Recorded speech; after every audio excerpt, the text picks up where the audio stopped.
नमस्कार, दृष्टि आईएएस के टुडेज जीके प्रोग्राम में आपका स्वागत है। शुरुआत करते हैं अभ्यास प्रश्न से। प्रश्न था, हाल ही में सुर्खियों में रहा वर्म होल शब्द संबंधित है एक क्षुद्र ग्रह, स्पेस टाइम में दो ब्लैक होल या अन्य बिंदुओं के बीच एक सुरंग, एक सैटेलाइट या फिर उपर्युक्त में से कोई नहीं।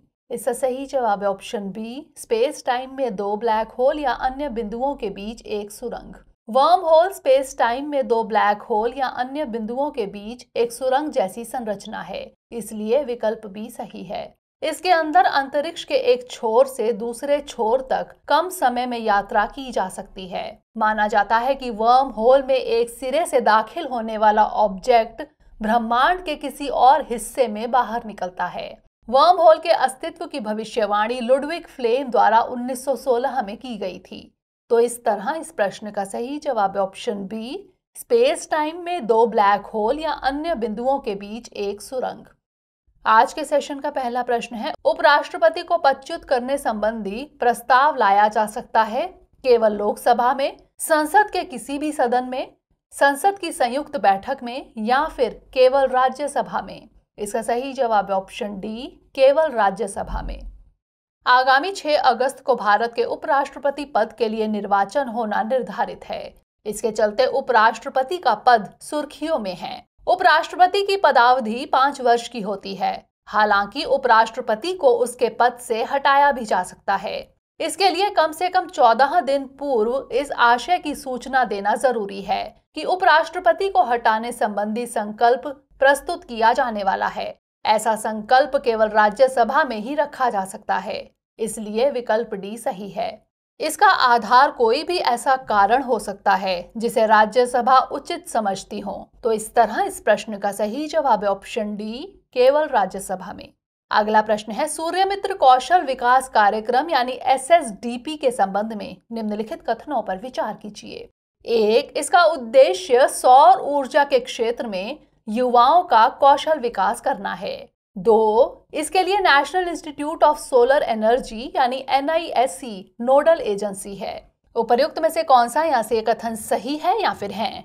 केवल एक, केवल दो, एक और दो दोनों या फिर ना तो एक और ना ही दो। इसका सही जवाब है ऑप्शन सी, एक और दो दोनों, यानी दोनों कथन सही हैं। हाल ही में नवीन और नवीकरणीय ऊर्जा राज्य मंत्री ने सूर्यमित्र कौशल विकास कार्यक्रम के विषय में राज्यसभा में जानकारी दी। इसके मुताबिक जून 2022 तक सूर्यमित्र कार्यक्रम के तहत प्रदान किए गए कौशल विकास प्रशिक्षण से लगभग 51,331 उम्मीदवार लाभान्वित हुए हैं। नवीन और नवीकरणीय ऊर्जा मंत्रालय वित्तीय वर्ष 2015-16 से राष्ट्रीय सौर ऊर्जा संस्थान गुरुग्राम के माध्यम से सूर्यमित्र कौशल विकास कार्यक्रम लागू कर रहा है। इसका मकसद 18 वर्ष से अधिक आयु के युवाओं को सौर ऊर्जा परियोजना की स्थापना, संचालन और रख-रखाव के लिए प्रशिक्षित करना है। यह लगभग 600 घंटों का आवासीय कौशल विकास कार्यक्रम है, अतः कथन 1 सही है। इसके लिए national institute of solar energy यानी NISE नोडल एजेंसी है, इसलिए कथन 2 भी सही है।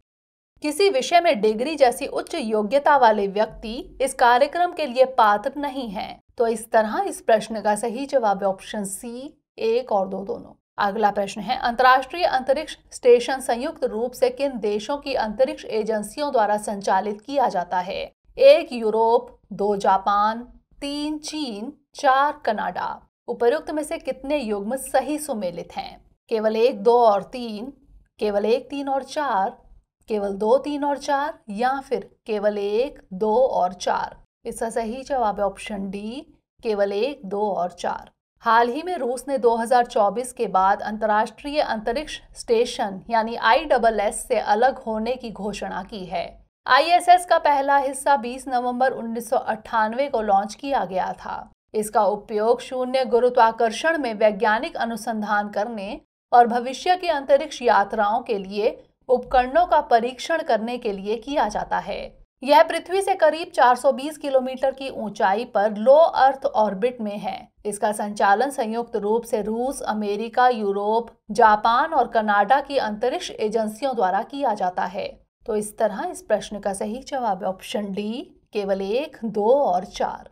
अगला प्रश्न है, इनोवेशन फॉर डिफेंस एक्सीलेंस यानी आईडेक्स प्रोजेक्ट का उद्देश्य है रक्षा क्षेत्र में निवेश को प्रोत्साहित करना, नई पनडुब्बियों का विकास, स्टार्टअप को रक्षा और एरोस्पेस प्रौद्योगिकी के विकास के लिए मंच प्रदान करना, या फिर देश में लड़ाकू विमानों को तैयार करना। इसका सही जवाब है ऑप्शन सी, स्टार्टअप को रक्षा और एरोस्पेस प्रौद्योगिकी के विकास के लिए मंच प्रदान करना। हाल ही में रक्षा मंत्रालय ने आईडेक्स इनिशिएटिव के तहत रक्षा नवाचार के लिए एक फर्म के साथ अपने 100वें अनुबंध पर हस्ताक्षर किए। इनोवेशन फॉर डिफेंस एक्सीलेंस यानी आईडेक्स तकनीकी नवाचार के लिए रक्षा उत्पादन विभाग, रक्षा मंत्रालय यानी एमओडी का एक फ्लैगशिप इनिशिएटिव है। इसे अप्रैल 2018 में लॉन्च किया गया था। इसका मकसद स्टार्टअप को रक्षा और एरोस्पेस में नवाचार और प्रौद्योगिकी विकास को बढ़ावा देने के लिए एक मंच प्रदान करना है, इसलिए विकल्प सी सही है। आईडेक्स को डिफेंस इनोवेशन ऑर्गेनाइजेशन यानी डीआईओ द्वारा वित्त पोषित और प्रबंधित किया जाता है। तो इस तरह इस प्रश्न का सही जवाब है ऑप्शन सी, स्टार्टअप को रक्षा और एरोस्पेस प्रौद्योगिकी के विकास के लिए मंच प्रदान करना। अगला प्रश्न है, कॉर्पोरेट सोशल रिस्पॉन्सिबिलिटी यानी सीएसआर के संबंध में निम्नलिखित कथनों पर विचार कीजिए। 1. भारत में सीएसआर को कंपनी अधिनियम 2013 के तहत नियंत्रित किया जाता है। 2. अप्रैल 2015 में भारत सीएसआर को अनिवार्य बनाने वाला दुनिया का पहला देश बना। उपरोक्त में से कौन सा यहाँ से कथन सही है या फिर है? केवल एक, केवल दो, एक और दो दोनों, या फिर ना तो एक और ना ही दो। इसका सही जवाब है ऑप्शन ए, केवल एक। हाल ही में सरकार ने हर घर तिरंगा अभियान पर खर्च के संबंध में एक सर्कुलर जारी किया है। इस अभियान का आयोजन सरकार द्वारा आजादी का अमृत महोत्सव के हिस्से के रूप में किया जा रहा है।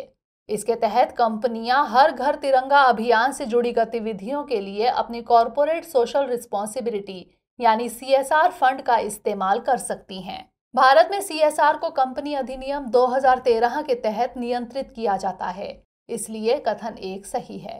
कंपनी अधिनियम 2013 के तहत कंपनियों के पिछले 3 साल के औसत लाभ यानी नेट प्रॉफिट का 2% का योगदान प्रदान करना एक अनिवार्य प्रावधान है। कंपनी अधिनियम 2013 में संशोधन के बाद अप्रैल 2014 में भारत सीएसआर को अनिवार्य बनाने वाला दुनिया का पहला देश बना, इसलिए कथन 2 गलत है। तो इस तरह इस प्रश्न का सही जवाब है ऑप्शन ए, केवल एक। अगला प्रश्न है, रक्षा अधिग्रहण परिषद यानी डीएसी के संबंध में निम्नलिखित कथनों पर विचार कीजिए। 1. इसकी स्थापना वर्ष 2011 में की गई थी। 2. इसकी अध्यक्षता रक्षा सचिव द्वारा की जाती है। उपरोक्त में से कौन सा यहाँ से कथन सही है या फिर है? केवल एक, केवल दो, एक और दो दोनों, या फिर ना तो एक और ना ही दो। इसका सही जवाब है ऑप्शन डी, ना तो एक और ना ही दो, यानी दोनों कथन गलत हैं। हाल ही में रक्षा अधिग्रहण परिषद यानी डीएसी ने सेना के लिए 28,732 करोड़ रुपए की हथियार खरीद के प्रस्तावों को मंजूरी दी है। इसमें स्वार्म ड्रोन, कार्बाइन और बुलेट प्रूफ जैकेट आदि भी शामिल हैं। रक्षा क्षेत्र में आत्मनिर्भरता को प्रोत्साहन देने के लिए ये हथियार स्वदेश में डिजाइन, विकसित और विनिर्मित IDDM श्रेणी के तहत खरीदे जाएंगे। डीएसी की स्थापना वर्ष 2001 में की गई थी, इसलिए कथन 1 गलत है। इसका मकसद सशस्त्र बलों की स्वीकृत आवश्यकताओं की शीघ्र खरीद सुनिश्चित करना है। इसकी अध्यक्षता रक्षा मंत्री द्वारा की जाती है, इसलिए कथन 2 भी गलत है। तो इस तरह इस प्रश्न का सही जवाब है ऑप्शन डी, ना तो एक और ना ही दो। अगला प्रश्न है, prevention of money laundering act यानी PMLA के संदर्भ में निम्नलिखित कथनों पर विचार कीजिए। 1. यह अधिनियम वर्ष 2002 में पारित किया गया था। 2. प्रवर्तन निदेशालय यानी ED इसके तहत अपराधों की जांच के लिए एजेंसी है। उपरोक्त में से कौन सा यहाँ से कथन सही है या फिर है? केवल एक, केवल दो, एक और दो दोनों, या फिर ना तो एक और ना ही दो। इसका सही जवाब है ऑप्शन सी, एक और दो दोनों। हाल ही में सुप्रीम कोर्ट ने prevention of money laundering act यानी PMLA के कुछ प्रावधानों की संवैधानिक वैधता को बरकरार रखा है। PMLA को वर्ष 2002 में पारित किया गया था, इसलिए कथन 1 सही है। इस कानून का मुख्य उद्देश्य मनी लॉन्ड्रिंग यानी काले धन को वैध बनाने की प्रक्रिया के खिलाफ उचित कार्रवाई करना है। प्रवर्तन निदेशालय यानी ED इस अधिनियम के तहत मनी लॉन्ड्रिंग से संबंधित अपराधों की जांच करने के लिए जिम्मेदार एजेंसी है। इसलिए कथन 2 भी सही है। आपको बता दें कि प्रवर्तन निदेशालय वित्त मंत्रालय के राजस्व विभाग के तहत एक विशेष वित्तीय जांच एजेंसी है। तो इस तरह इस प्रश्न का सही जवाब है ऑप्शन सी, 1 और 2 दोनों। अगला प्रश्न है, निम्नलिखित पुस्तकों के नामों पर विचार कीजिए। 1 wings of fire, 2 ignited minds, 3 challenges before the nation. उपर्युक्त में से कौन सी पुस्तक या पुस्तकें एपीजे अब्दुल कलाम द्वारा लिखी गई हैं या फिर हैं? केवल 1 और 2, केवल 2 और 3, केवल 1 और 3 या फिर 1, 2 और 3? इसका सही जवाब है ऑप्शन ए, केवल 1 और 2। हाल ही में मिसाइल मैन के रूप में विख्यात देश के पूर्व राष्ट्रपति डॉक्टर एपीजे अब्दुल कलाम की पुण्यतिथि मनाई गई। अब्दुल कलाम का जन्म तमिलनाडु के रामेश्वरम के तमिल मुस्लिम परिवार में 15 अक्टूबर 1931 को हुआ था। इनका पूरा नाम अवुल फकीर जैनुलाब्दीन अब्दुल कलाम था। ये देश के 11वें राष्ट्रपति 2002 से 2007 तक रहे थे। प्रक्षेपण यान और बैलिस्टिक मिसाइल प्रौद्योगिकी के विकास पर कार्य करने के कारण उनको मिसाइल मैन ऑफ इंडिया नाम की उपाधि दी गई। Ignited minds, wings of fire, the luminous sparks आदि उनकी कुछ प्रमुख पुस्तकें हैं। जबकि challenges before the nation Bharat के पूर्व राष्ट्रपति प्रणब मुखर्जी द्वारा लिखित पुस्तक है। तो इस तरह इस प्रश्न का सही जवाब है ऑप्शन ए, केवल 1 और 2। अगला प्रश्न है, केंद्रीय रिजर्व पुलिस बल यानी सीआरपीएफ किस मंत्रालय के अधीन कार्य करता है? रक्षा मंत्रालय, गृह मंत्रालय, प्रधानमंत्री कार्यालय या फिर इनमें से कोई नहीं? इसका सही जवाब है ऑप्शन बी, गृह मंत्रालय। बीते दिनों केंद्रीय रिजर्व पुलिस बल यानी सीआरपीएफ का स्थापना दिवस मनाया गया। यह बल 27 जुलाई 1939 को क्राउन रिप्रेजेंटेटिव के पुलिस के रूप में अस्तित्व में आया।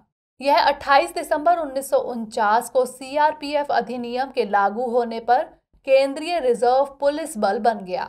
तत्कालीन गृह मंत्री सरदार वल्लभ भाई पटेल ने नव स्वतंत्र राष्ट्र की बदलती जरूरतों के अनुसार इस बल के लिए एक बहुआयामी भूमिका की कल्पना की थी। आपको बता दें कि यह भारत का सबसे बड़ा केंद्रीय सशस्त्र पुलिस बल है। यह भारत सरकार के गृह मंत्रालय के अधीन कार्य करता है। तो इस तरह इस प्रश्न का सही जवाब है ऑप्शन बी, गृह मंत्रालय।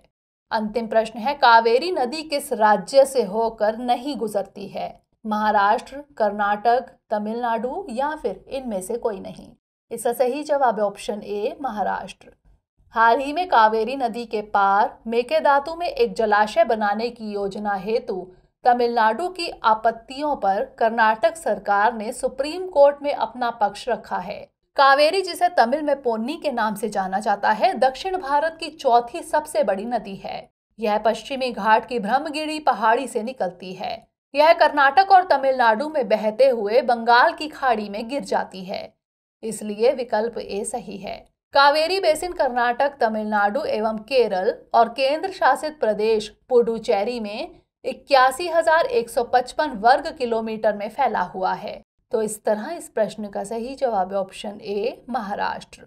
आइए अब नोट कर लेते हैं आज का अभ्यास प्रश्न।